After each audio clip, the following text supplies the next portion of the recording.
Prenez place, installez-vous. Vous avez des micros pour parler, comme ça on vous entend bien. Comment allez-vous? Tout le monde va bien? Très très bien. Très très bien, après une très belle matinée. Alors vous avez pu viens de l'Académie du vin de France, donc je suis prêt pour parler de l'eau. Très bien, très bien. Merci en tout cas à tous les quatre justement d'être avec nous pour cette dernière discussion de la matinée. Il y a encore l'après-midi, mais ça c'est tout un autre sujet. Nous allons parler justement de la gestion de l'eau, un sujet essentiel et complexe. Peut-être avant de vraiment démarrer, un petit tour d'horizon juste pour poser un peu le contexte. L'eau, on le sait, est une ressource en tension. En effet, l'eau est le premier marqueur du changement climatique. Donc peut-être, je fais un petit tour de table. Qui veut démarrer? Eric? Ah, on a deux Eric. Allez. Alors, sur la question d'eau, il y a un mystère. On ne sait pas d'où elle vient.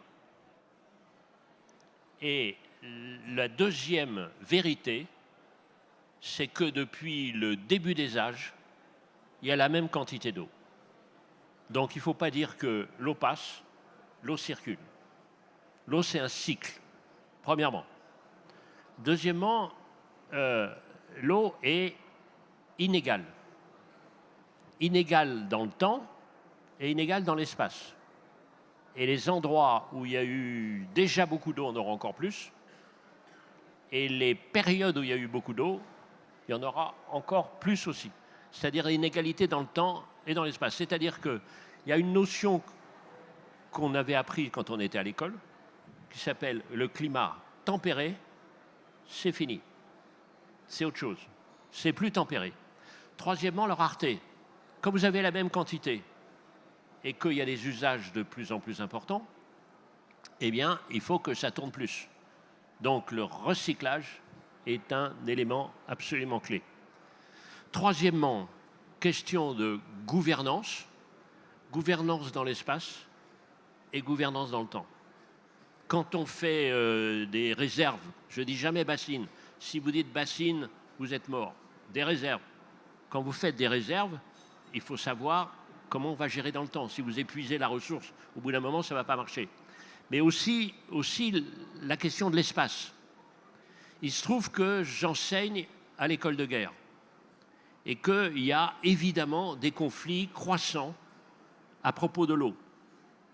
Quand vous avez des tribus qui se battent au beau milieu d'un désert pour un puits, ça met de l'animation dans un espace où vous n'avez pas Netflix.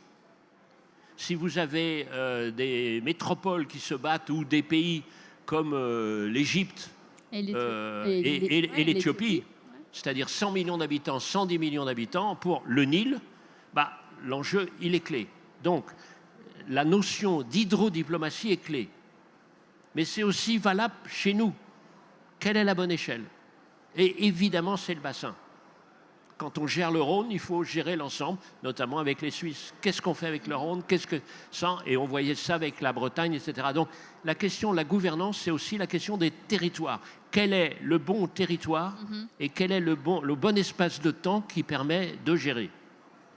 Autre point. Et là, je reprends mon autre casquette de romancier. J'ai travaillé sur l'eau. J'ai fait un livre sur l'avenir de l'eau. On m'a dit c'est sympathique, mais c'est exotique. Ça ne nous concernera pas parce que, voire plus haut, nous sommes un pays tempéré. Et c'est pour ça que j'ai changé en disant maintenant je parle des fleuves et des rivières. Parce que ce sont des personnages. L'eau, ça a beau être la matière la plus importante, ça reste qu'une matière. Alors que l'eau, la rivière et le fleuve, c'est un être vivant. D'où une initiative que nous lançons. Je salue le président de ma chère région Bretagne, cher Loïc, et donc où il y a des questions très très intéressantes sur l'eau, il vous en a parlé. Et donc, on lance une opération qui s'appelle « Adopte ta rivière ». C'est-à-dire que chaque classe de CM2, si les profs sont volontaires, vont pouvoir venir régulièrement au bord de rivière pour voir ce que ça donne. J'ai regardé ça chez moi sur le Trieux. il y avait 3 classes de CM2 qui ont appris ce que c'était que les différentes formes de poissons, ce que c'était qu'une rive. Et ils ont appris qu'un martin pêcheur, et ils ne volent pas comme on sait à toute vitesse, aussi il creuse. Et donc il apprend ça. Ah bon, c'est comme ça une rivière? Et donc c'est ça. Donc on fait adopte ta rivière. Ça y est, Eric est parti là. Hein, oui, oui, donc on va revenir. Terminé. Terminé. Donc, et moi je pense que c'est donc le printemps des territoires. Et comme je suis co-responsable de la constitution du dictionnaire à l'Académie française, on peut inventer un truc qui s'appellerait aquaritoire. Merci Eric. Je me permets de tourner vers les autres invités. Peut-être Eric Lombard, vous voulez compléter un petit peu sur ce sujet d'état des lieux climatiques et géopolitiques peut-être? Oui, parce que l'eau, c'est passionnant, et Eric Orsena l'a bien résumé.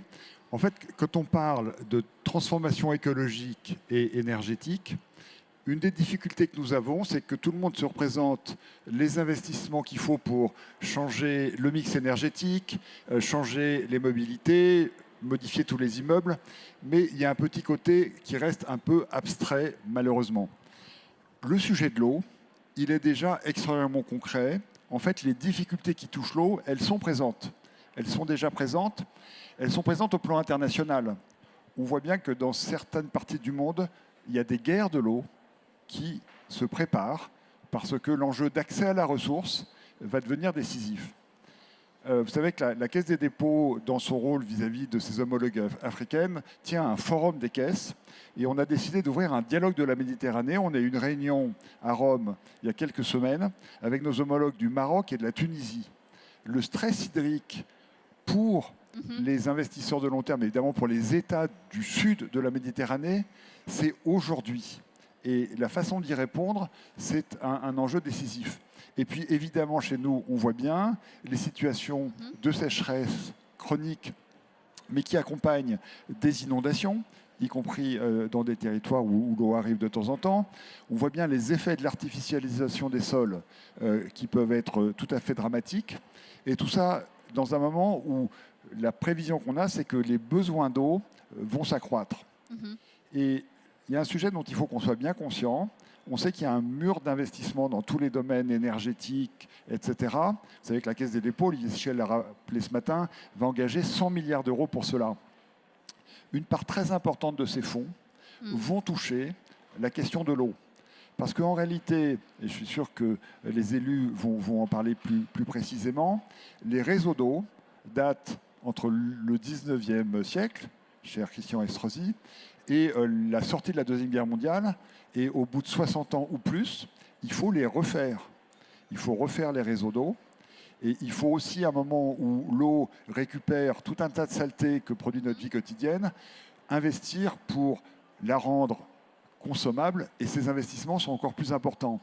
Et cette importance des volumes d'investissement sur les réseaux, sur l'assainissement, elle n'est pas encore assez perçue, et je reviendrai tout à l'heure sur les questions de gouvernance que ça pose, absolument. que Eric a également ouvert, mais je ne veux pas être trop loin à ce stade. Absolument. Donc les enjeux sont multiples, hein, enjeux climatiques, géopolitiques, mais aussi les enjeux ne sont pas les mêmes, peut-être dans les territoires. Christian Estrosi, quels sont les enjeux dans les territoires? Bon, d'abord, ça a un peu été rappelé à la fois par Eric Orsena et Eric Bompard.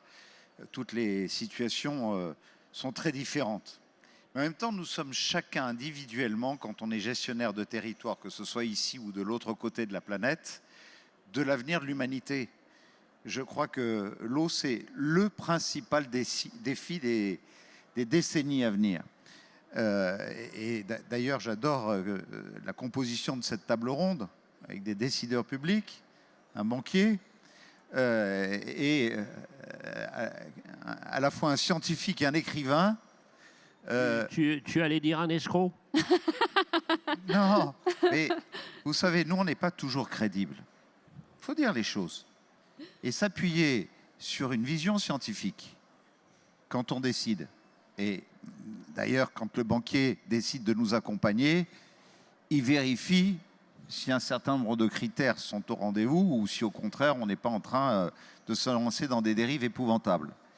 Et lorsque vous avez à la fois une pensée scientifique et un écrivain qui écrit en 2022 « La Terre a soif ». Et si la Terre a soif, eh bien, les humains vont avoir faim. Erik Orsenna, 2022. C'est-à-dire celui qui ouvre les consciences, là où nos concitoyens n'ont pas toujours conscience de tout cela. Eh bien, je trouve que c'est une coordination de pensée qui peut donner tout son sens à ce que nous avons à faire ensemble pour l'eau, quels que soient les territoires. Alors, naturellement, je pourrais vous faire un inventaire à la Prévert de ce qu'un territoire comme le mien, qui est différent de bien d'autres, puisque nous avons bâti une métropole qui part du sommet des cimes du Mercantour à 3000 mètres, puisque lorsque je l'ai dessiné avec 50 autres maires, du plus petit village jusqu'au bord de la Méditerranée, en saluant d'ailleurs mon vice-président en charge de l'eau, qui est maire d'un tout petit village et qui est parmi nous, Hervé Paul, et qui me représente à l'agence de l'eau. On a choisi la neige qui fond dans les lacs, les lacs qui coulent dans les ruisseaux dans les torrents dans les rivières dans les fleuves et qui se déversent dans la Méditerranée. Donc on a pensé eau, on a pensé énergie renouvelable, avec l'hydroélectricité, le solaire, la filière bois et nos forêts, la géothermie sous nos fleuves et dans la Méditerranée. On a pensé biodiversité et nous avons pensé naturellement mobilité, parce que comme le rappelait Éric Bompard, c'est un tout. Mais voilà, il est important d'avoir une conscience, une pensée de la responsabilité individuelle qui, additionnées les unes aux autres, peuvent un peu compter sur ce qu'on nous annonce et qui nous rend anxiogènes au quotidien. Quand le GIEC nous dit en 2100, il y a 570 villes ou îles dans le monde qui auront disparu à cause de la montée des eaux, Oui, tout à fait. on peut considérer que c'est irréversible. On peut penser aussi qu'on a peut-être des choses à faire justement en ayant cette conscience au fond de nous et en ayant le courage de prendre un certain nombre de décisions, comme nous allons sans doute en discuter à l'occasion de cette table ronde. J'en profite pour passer la parole justement à François-Marie, parce que justement, les enjeux ne sont pas les mêmes, on le disait, mais peut-être rappelez-nous un peu votre mission et quelques projets clés sur lesquels vous travaillez. Écoutez, bonjour à tous. Un peu qui vous êtes. Merci beaucoup de m'accueillir, cher Eric. Ça me donnait l'occasion de parler des métiers de l'ombre, c'est-à-dire les métiers de l'assainissement. Donc le SIAP, c'est un acronyme impossible, mais c'est le service public de l'assainissement en Île-de-France. Donc on traite les eaux de 10 millions de personnes, c'est-à-dire 20% des Français, dans nos 6 usines qui sont réparties sur tout le territoire francilien. On traite, je le dis en litres, parce qu'en mètres cubes, moi je ne suis pas ingénieur et ça c'est moins parlant, on traite 2,5 milliards de litres d'eau par jour qui arrivent dans nos usines par des réseaux d'assainissement, sont dépollués dans nos usines et sont reversés au fleuve, à la Marne, mais aussi à la Seine, bien évidemment. Donc on parle beaucoup de la Seine en ce moment parce les qu'on va Jeux s'y baigner Olympiques déjà. bientôt. Et donc le SIAP, évidemment, depuis 50 ans, travaille beaucoup sur ces sujets, puisque la qualité de l'eau de la Seine s'est considérablement améliorée. Il y avait quasiment plus d'espèces de poissons il y a 50 ans. Il y en a aujourd'hui 36. Signe quand même que la biodiversité est bonne. Donc les épreuves des Jeux vont pouvoir... Exactement. Et là, on travaille depuis quelques années, pas sur l'amélioration de la qualité environnementale, mais sur l'amélioration de la qualité bactériologique, c'est-à-dire qu'on élimine les bactéries. C'est ce qui rendra possible la baignade cet été et puis plus tard. Mais c'est vrai que le bassin de Seine-Normandie n'est pas le même que celui de Monsieur le Président Estrosi. C'est vrai que j'ai déjà eu ce débat avec Erik Orsenna. En Île-de-France, l'été, les eaux du SIAP, les eaux qu'apporte le SIAP à la Seine, à la Marne, c'est à peu près 30% du niveau d'étiage de ces fleuves-là. C'est-à-dire que le SIAP est le premier affluent de ces fleuves. Donc sans le SIAP, il n'y a pas d'eau dans la Seine et dans la Marne. Donc on peut évidemment pas se baigner, mais il n'y a pas d'activité économique. Et donc voilà, donc c'est tout l'enjeu du travail que nous réalisons. Éric Lombard rappelait qu'un réseau d'assainissement, c'est une durée de vie de 50 à 60 ans. Nous, grâce à la Banque des Territoires, qui finance 2 grands projets, et donc on est devenu partenaire il y a quelques mois. Donc c'est l'usine de Clichy, qui est une usine historique aussi, qui date du 19e siècle, et des travaux d'Haussmann et de Belgrand, qui était une station de pompage. Et sans cette usine, qui est toujours en activité, Saint-Lazare serait inondée. La gare de Saint-Lazare serait inondée tous les jours. Donc ce qu'on est en train de réaliser, c'est que grâce à votre financement, l'usine continue à à être en route, mais on la modernise en même temps. Et puis, je remercie Olivier Sichel qui doit être pas loin. Il est là, il est pas loin. Nous avions visité ensemble notre usine d'Achères dans les Yvelines, qui est la plus grande usine d'Europe en matière d'assainissement, 600 hectares. Elle traite à peu près 1,5 milliard de litres d'eau par jour. Là aussi, on améliore le processus industriel et donc pour améliorer la qualité de l'eau, puisque finalement, aujourd'hui, avec les Jeux Olympiques, quand on parle de la Seine, finalement, on parle de nos fleuves et on se réapproprie nos fleuves. Et là, je crois que c'est sur ces points que tous les quatre, nous sommes totalement d'accord ce matin. Merci. Justement, Éric Lombard, vous travaillez avec une multitude d'acteurs et d'experts. Peut-être rappelez-nous un peu les programmes sur les différents sujets, biodiversité, etc. Peut-être quelques projets très rapidement. D'abord, je voudrais dire, et je remercie nos deux élus d'être ici, M. Didier et Christian Estrosi. Ce sont les deux plus beaux projets en matière d'eau portés par la Banque des Territoires. Je pense que c'est les deux plus beaux projets en matière d'eau portés dans l'ensemble du pays. Ils sont absolument massifs, ils sont absolument décisifs, à la fois pour la région de Nice et pour l'Île-de-France. Et ils sont extraordinairement modernes. C'est-à-dire qu'il y a dans ce qui se passe autour de l'eau beaucoup d'ingénierie, beaucoup de talent, beaucoup de compétences, parce qu'aujourd'hui, on doit filtrer l'eau notamment de microparticules, de morceaux de médicaments, de nano-éléments. Donc ça devient quelque chose de très compliqué. Et à la fois, ce que fait le SIAP et ce que fait l'usine Aliotis à Nice, ce sont des prodiges de technologie. Et je pense qu'il faut le dire. Et je voudrais vraiment vous remercier tous les deux de nous avoir fait confiance pour l'accompagnement financier, parce que c'est des projets tout à fait emblématiques pour nous. Alors, il y a une très grande diversité d'actions que mènent les équipes d'Olivier Sichel et de la Banque des Territoires. Mais avant de parler de cette diversité d'actions, puis on pourra y revenir, mais je voudrais parler du mode de décision. Et c'est peut-être un sujet sur lequel il y a une réflexion qu'on peut améliorer. Parce que le sujet de l'eau, sur un plan concret, c'est des questions de bassin. Il y a des agences de l'eau qui recouvrent ces bassins, avec des comités de bassin qui les accompagnent. Et c'est à cette échelle-là qu'on peut faire de la planification de façon large. Et puis après, avant les dernières réformes, on arrivait à la commune. Les dernières réformes vont donner la compétence aux communautés de communes, ce qui est une maille qui est plus large.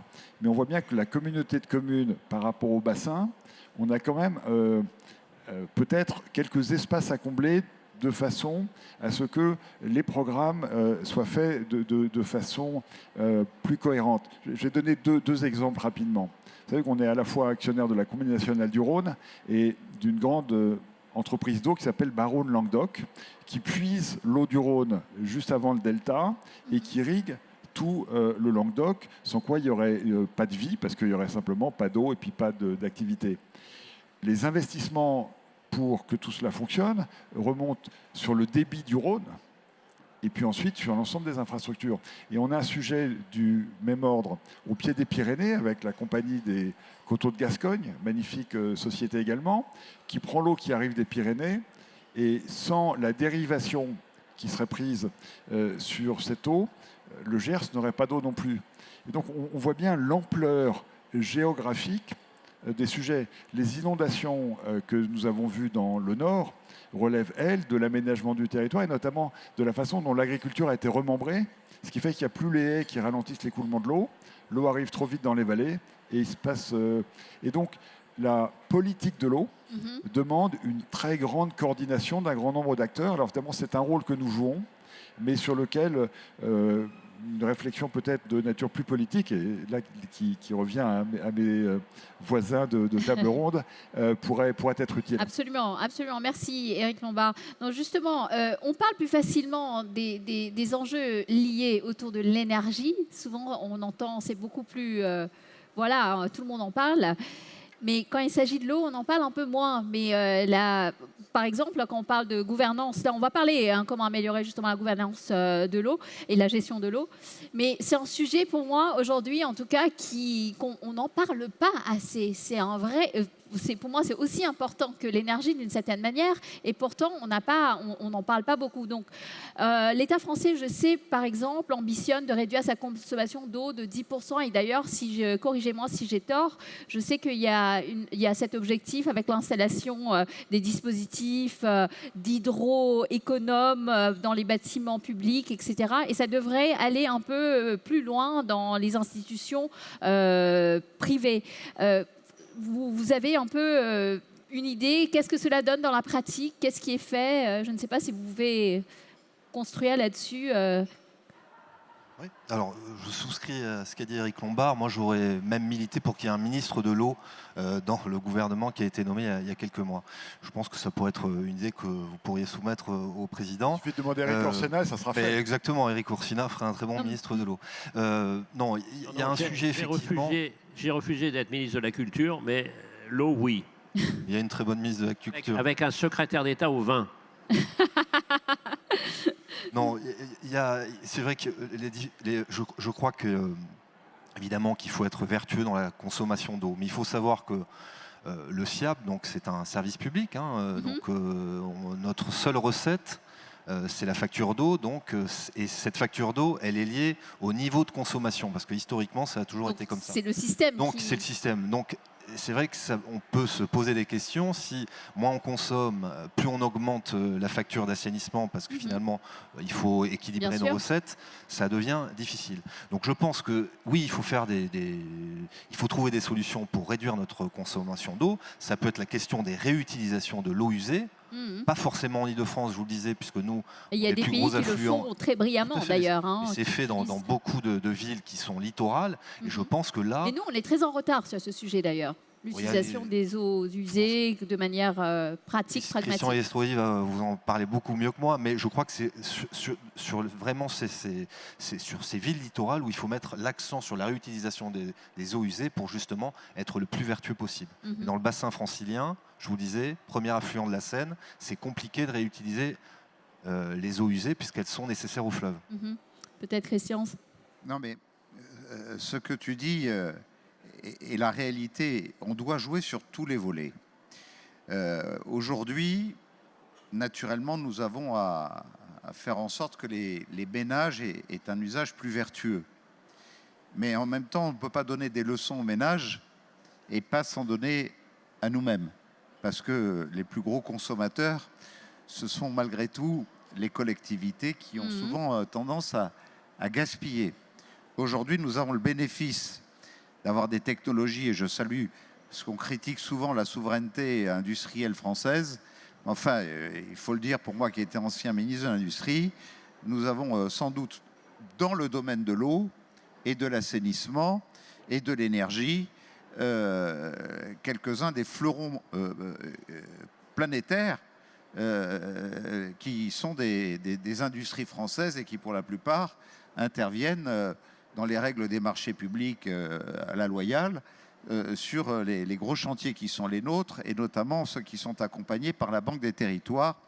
Et je veux remercier sur le programme niçois, qui est extrêmement conséquent comme le tien, à la fois Éric Bompard et Olivier Sichel, de la confiance qu'ils nous ont accordée.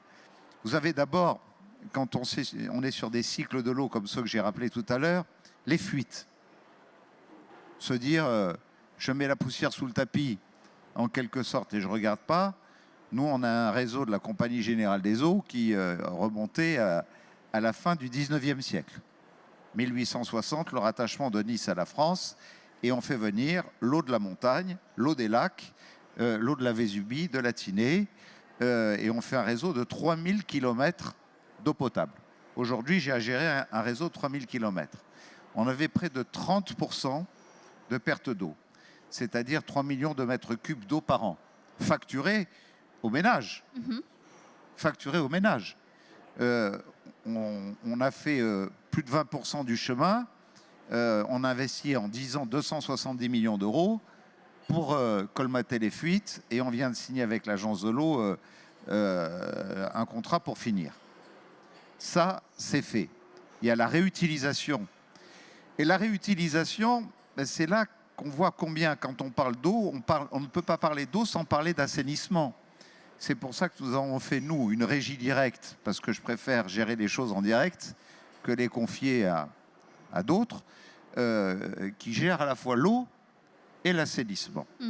Et alors que nous avions une station de très bonne qualité, qui était déjà gérée par Suez, qui a de nouveau remporté le marché, et ça c'est une station qui remonte à il y a 40 ans, et qui, dans les normes européennes, encore pour 7 à 8 ans, peut-être 10 ans, permettait de gérer l'eau et pour la ville de Nice, 400 000 habitants, et pour une vingtaine d'autres communes de la métropole.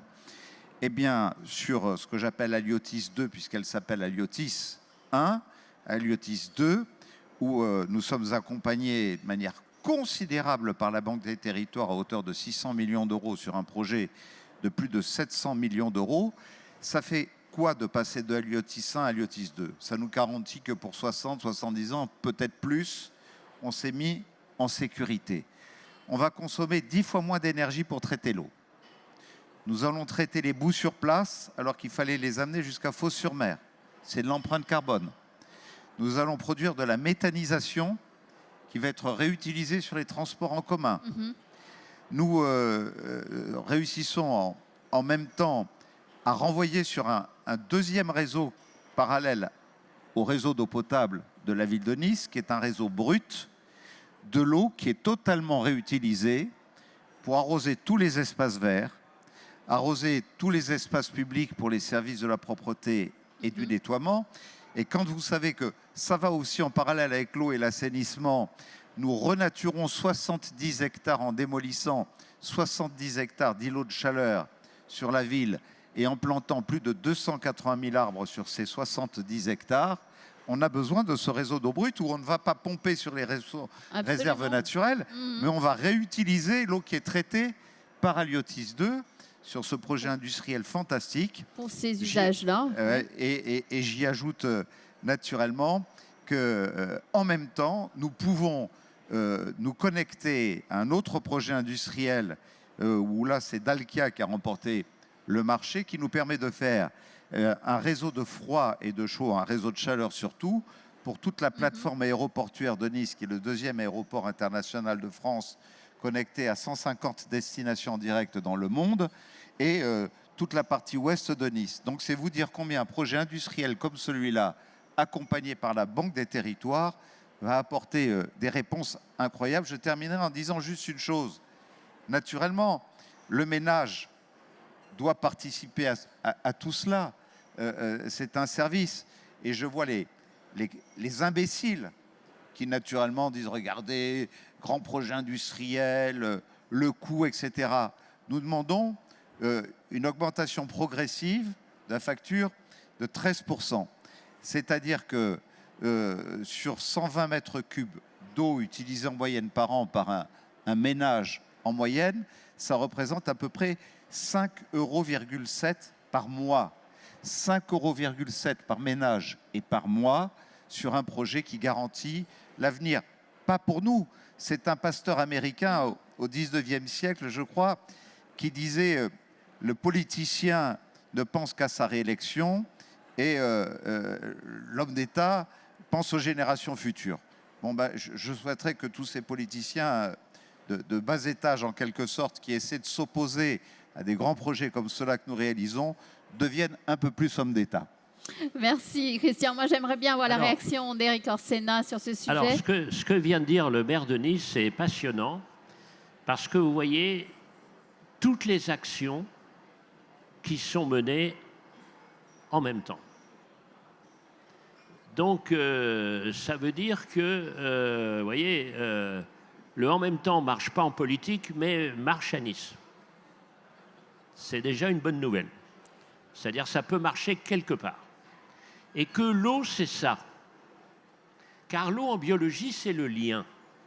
S'il n'y a pas d'eau au niveau de la cellule, les nutriments n'arrivent pas, il n'y a pas d'énergie. Au niveau des mitochondries, etc., il n'y en a pas. Donc c'est le lien. Et on a bien vu nos alliances nécessaires avec chacun la compétence. Donc c'est ça qui est intéressant. Et vous voyez la bonne échelle. Pourquoi la bonne échelle?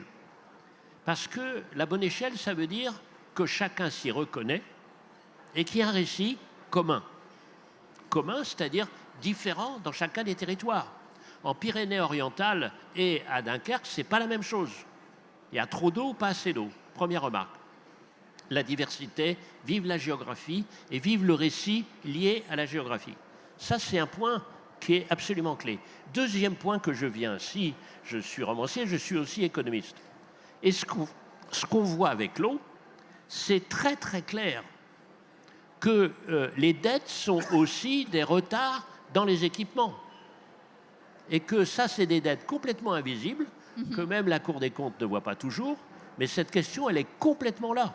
Si on n'investit pas, c'est-à-dire on se plante, et que évidemment, une mauvaise dette, c'est se laisser emporter par la dépense courante, mais la pire des dettes, c'est de ne pas suffisamment investir. Parce que là, on plombe encore une fois les générations futures. Et ce que vous dites. Et troisième point, j'ai une morale, si on peut dire. C'est la morale du pourquoi pas. C'est fait avec le SIAP, il faut le faire connaître. C'est pas suffisamment connu, c'est pas technique. C'est pour ça que moi j'ai un rôle. Une très éventuelle utilité sociale, c'est raconter ce que vous faites. Moi je connais rien a priori. Et pourquoi je suis devenu ambassadeur de Pasteur? Parce que essayer de dire ce qu'ils sont en train de faire, avec la lutte contre les résistances à l'antibiotique, ce genre de choses. Donc je suis à votre disposition pour raconter le possible. Vous l'avez fait, pourquoi pas ailleurs? Le pourquoi pas, c'est un bateau d'explorateur, de l'explorateur Charcot. Donc à Nice, on l'a fait, pourquoi pas vous? Même si c'est différent. Donc pourquoi pas et la différence? C'est ça ce mec. Pour ça que c'est passionnant. Dites-moi, comment vous gérez l'eau? Je vous dirai exactement à quelle société vous appartenez.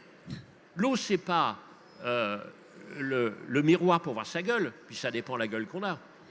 Donc, mais l'eau, c'est, dites-moi, à quel prix? Pour qui? En respectant qui? À long terme? Et comment c'est ça? Je vous dirai exactement dans quelle société vous êtes. Société pourrie, société au contraire, société très respectueuse, société démocratique, etc. C'est pour ça que c'est passionnant.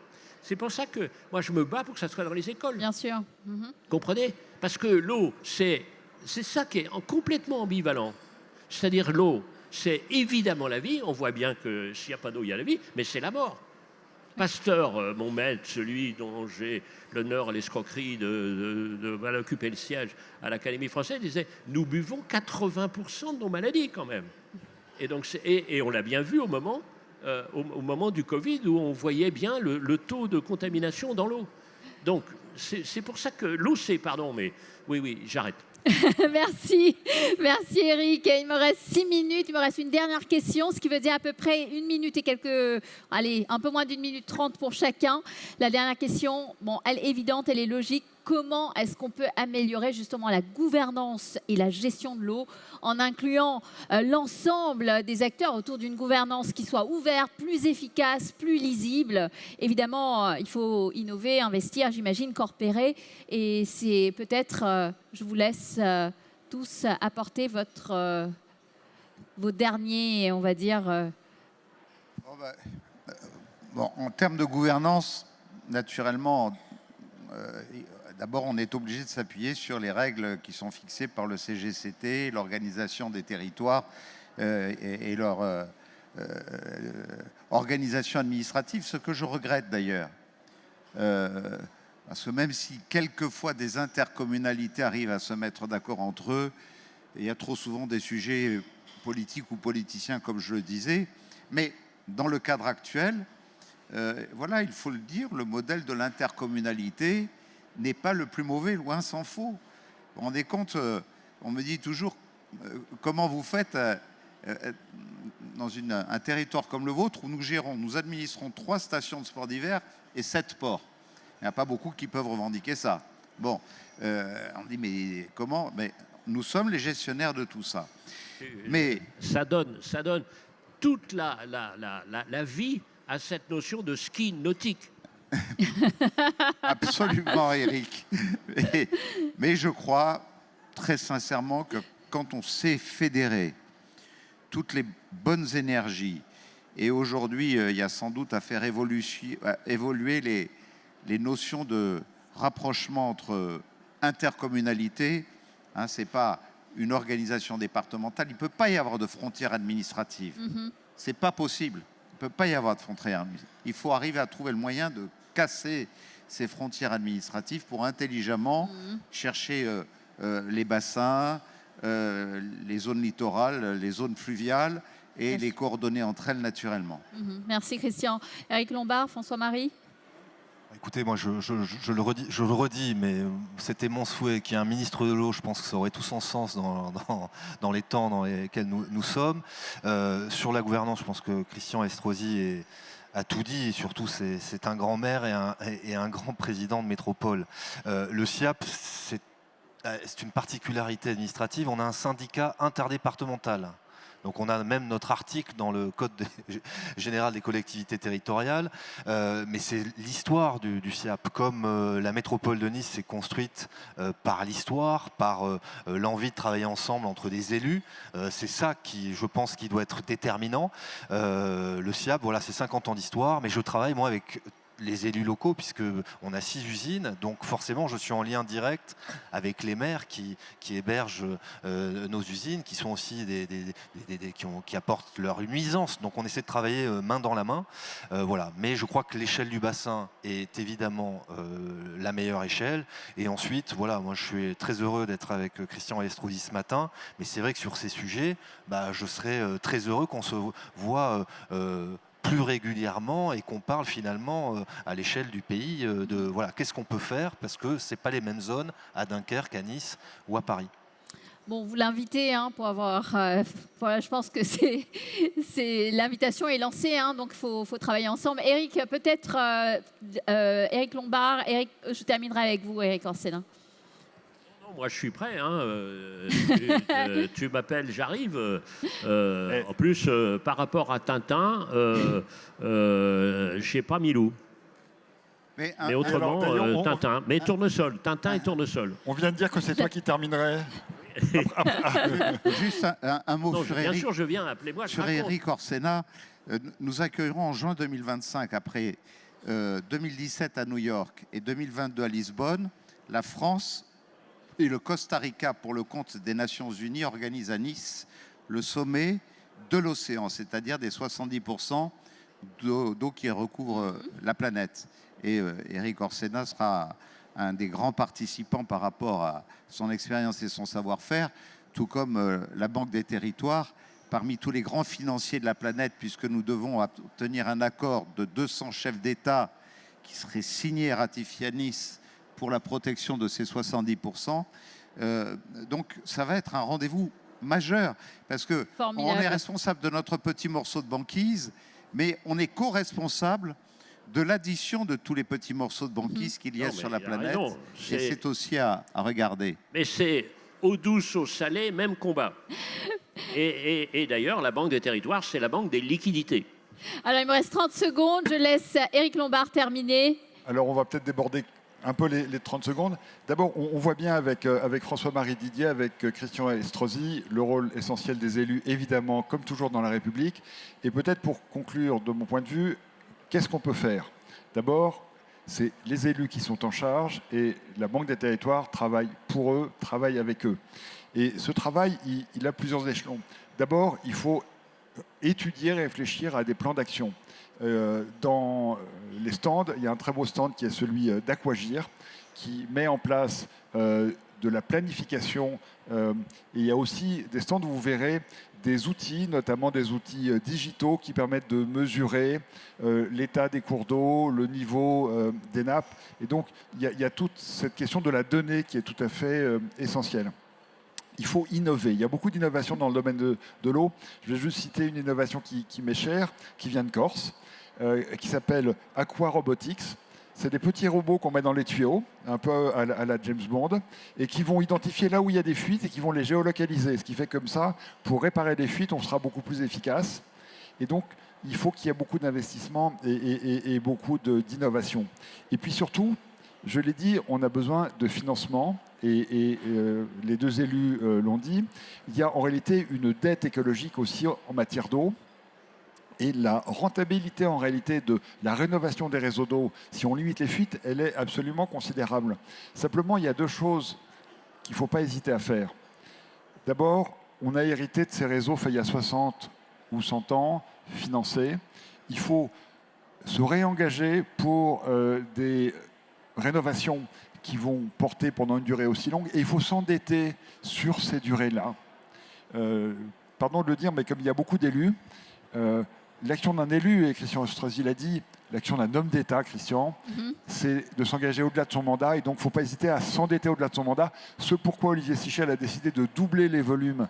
On est à 4 milliards d'euros sur les aquaprêts, de façon à ce que sur des durées de 60 ans, les élus puissent, sur le long terme, financer cette rénovation. Et c'est vraiment un impératif. Nous avons une dette écologique. C'est sain de la transformer en dette financière que l'on peut gérer dans la durée. Et il y a un discours sur la dette qui n'est pas le bon. La dette de l'État doit être gérée, sans doute réduite. La dette des collectivités, elle est porteuse d'avenir, elle est porteuse de transformation écologique. Et donc, c'est quelque chose sur lequel nous allons continuer à travailler activement avec les élus. Et je pense que ce sera le mot de la fin. Merci à tous les quatre. Vous pouvez les applaudir. Merci. Merci à tous les quatre.